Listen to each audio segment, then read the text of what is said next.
So hi, this is AJ, and this is the first video for my channel, San Antonio Gardening. Um, the reason I started this channel is I had been searching around for people doing gardening here, and there's people all over the country doing things, but nobody specific to San Antonio, so I figured I would just do it. Anyway, I figured I'd start with telling the story of my backyard and what I'm doing to convert it. If I could figure out how to edit videos, I would have put some before and after pictures in here, but I'll talk a little bit about what's going on.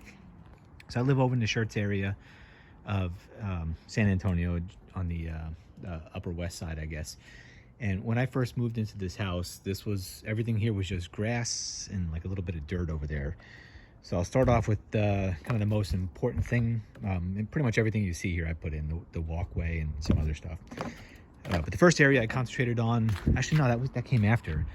I put in the garden boxes over there, but the first thing I should have done is set up a compost area.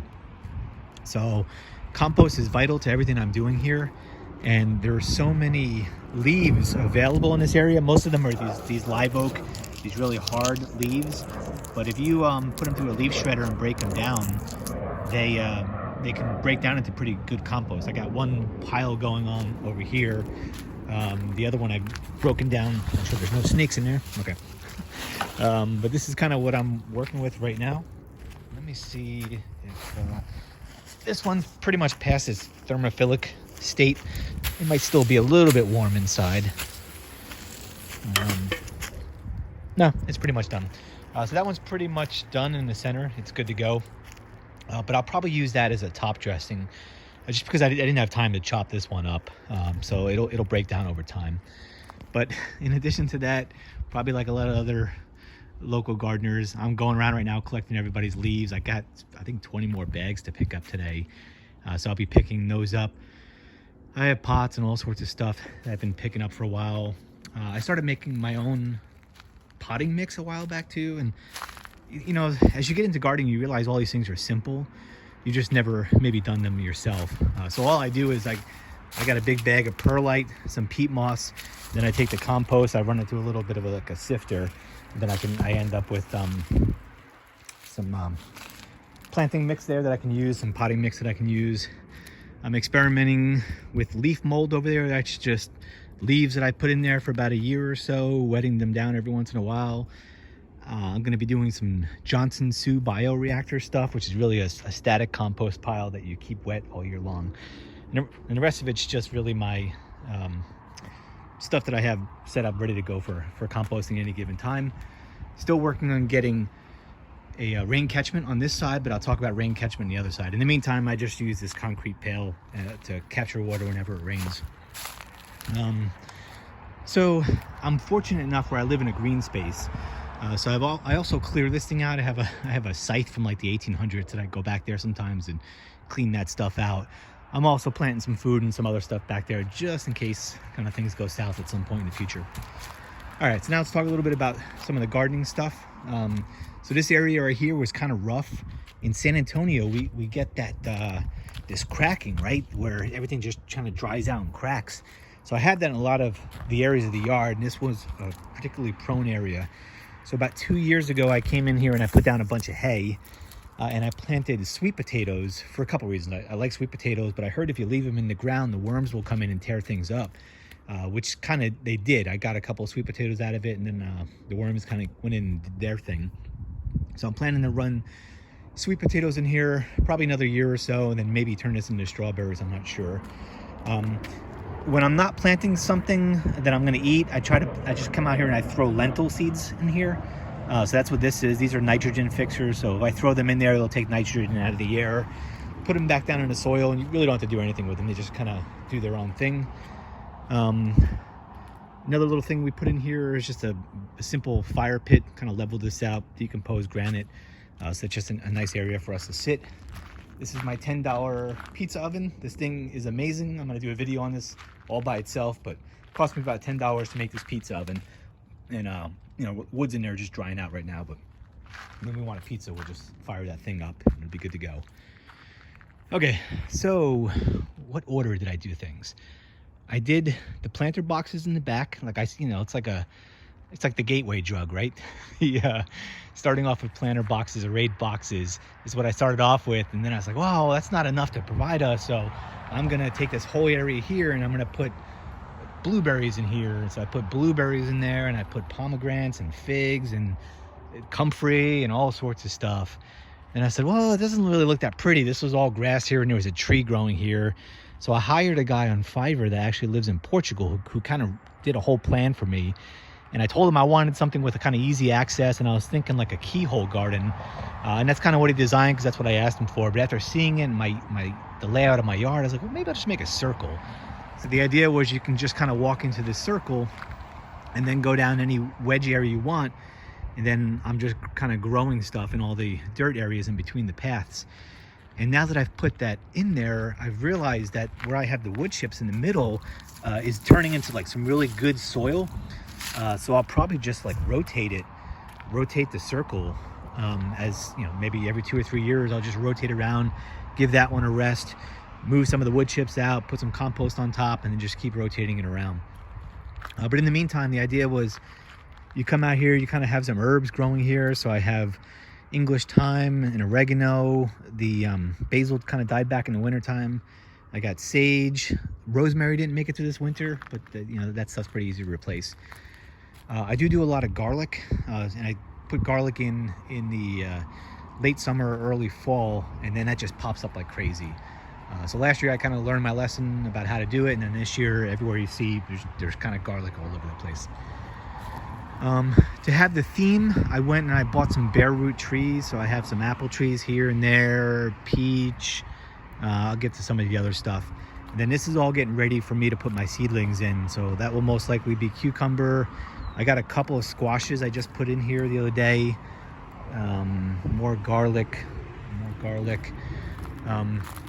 Let me walk around a little bit, kind of show you what else is going on. So a big thing around here in San Antonio, especially with the year we had in 2022, is water. So I built a little rain catchment tank. I just bought a what is that, 250 gallon tank connected to my gutter. And then now I can just use this hose and kind of walk it around. I mentioned this is my other Honeycrisp apple. It's only the second year. I understand that you need time or cool weather for apples to produce. The tree's growing and it's blossoming. We'll see if it actually produces anything. If not, you know, I'll graft something else onto it at some point in the future. This whole area, my favorite vegetable is asparagus. So this whole area here is asparagus. And at first I started off with a few plants, and then I went off and started putting a little bit more in. Some of it's a little bit older, like you can see that one right there, and zoom in a little bit. This one's pretty thick. So I'll leave this one here growing up to bring energy into the roots, but I'll start harvesting this other stuff, and it's all starting to pop out now. And you can see anywhere there's kind of a stick sticking up, that's all asparagus. I try to do potatoes in here, but I don't know, I'm still figuring that one out. So as I learn potatoes, I'll probably put them in a different spot of the yard, because this spot gets a lot of sun. It's one of my peach plants or trees. I grew a lot of squash this year, seedlings. So just besides the netted areas over there, I'm putting them kind of wherever I can. This is another interesting thing. This is a praying mantis egg nest. I bought this offline last year and just kind of hung it here. And then around this time, actually, all these praying mantis just started coming out. I had thousands of them. And they're supposed to do battle with all the bad bugs. So we'll see if they nested around here somewhere and if they come out again. But moving down to my raised garden bed area, these two areas here are dedicated to my tomatoes. It took me a while to figure out the difference between determinate and indeterminate. But essentially I grow the ones that I forget which one it is. I think it's indeterminate, that just keep growing. So what I'll do is I just grow them, and as they start growing up, I wrap this string around them. That way it keeps them nice and tight. And then I rip off the suckers, and then in theory I should have great tomatoes. In addition, we built our own little irrigation system, just PVC with some holes drilled into it. So these are waiting for my seedlings to come up a little bit. Tomatoes are a little bit slow to come up. This I just put in the other day. This is netting for my squash and zucchini. So I have a lot of squash and zucchini plants in there, some garlic left over, some lentils, just to keep the nitrogen flowing. So the netting is supposed to help. A lot of people lose the squash around here to the those little bugs, the vine borers. And apparently they come from moths and butterflies that lay eggs. So you can keep the moths and butterflies out. In theory, you're supposed to keep those pests out. So we'll see if that works or not. It's the first year doing that. This is my Satsuma orange. Didn't do so good in the last freeze, so the top part looks dead, but the bottom part looks okay. So I'll probably try to graft another citrus fruit, probably another orange tree onto this. It's another thing I've learned about recently is, I don't know if you can see, but this is like a generic rootstock. And then this right here was just a small branch of a Satsuma orange tree at some point that somebody grafted in there. So I could do the same thing. I can cut this, I could put a new thing in there, and a new orange tree will grow up. So I will give that a shot, see what happens. In addition, out here I have raspberries. So these are my raspberry running areas. Then I have pole beans. I think I have a bunch of sunflowers kind of over there that are getting ready to come up. Last year I left this ground kind of bare, and it just got dried out. So I've been putting a lot more wood chips down here to retain the moisture. Again, I have more pole beans and sugar snap peas, perhaps. This is my fig tree. Fig tree does great here. The same thing with propagating. You could just kind of cut that off and let it root out a little bit and stick it in the ground, and it'll be fine. Got a little bit more squash. I grew like, I don't know, maybe 20 squash plants from seed. So I had so much, I'm putting them everywhere. This here is comfrey. If you don't know what comfrey is, it's what's known as a dynamic accumulator. And essentially what it does is it's got a really long taproot that goes down and sucks up nutrients. And then what people do is you can just pull off the leaves and use this as a green mulch or manure. And it actually smells like cow manure. It's the weirdest thing. If you take a bunch of this and let it soak in a water bucket for like a week, and you open it up, it smells like cow manure. So it's loaded with nutrients. So that's what I'll do is I'll take a bunch of that stuff. Either I'll put it at the base of some plants, or I'll put it in the bucket of water, let it ferment and go down a little bit, and then I'll pour that around everything, and it's supposed to be working pretty good. More pomegranates, squash, pomegranates.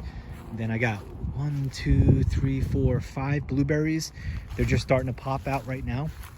This whole area here is really just cardboard and wood chips to kind of get things going. And then all those leaves I have, if I have extra leaves, I just come down and continue to layer. And what this has done for my soil is just unbelievable. Like if I dig down in any of this area here, oh, actually, I wasn't expecting that. There's a sweet potato. So the same thing. Looks like the worms have already gotten to that one. So this is the same thing. I planted sweet potatoes over here, and then you can see the worms have kind of done their little thing over here. So I'll just leave that in there, bury that back up, and then they'll come back and eat that. But it's so loose and lush now. When I first got here, when I dug down, I would hit like limestone, but I'm slowly building it up. So it's making it pretty good. And the final couple things I have some hazelnuts trees that I planted. One there, one over there, and more squash. We put, my wife's Japanese, so we grew some daikon, some Japanese radish, and put them in here last year. They grew up pretty well. I think there was a remnants of one here the other day, but maybe I covered it up. But that's another worm food, so if you don't eat it, you just kind of let it rot in place, and the worms will come in and eat it up. Anyway, this is my first video. I'm planning to make videos on how the gardening season progresses and what goes on. So if you like what you're seeing and you want to see more, then I guess like and subscribe. And if you know anything about YouTube, let me know. Thank you.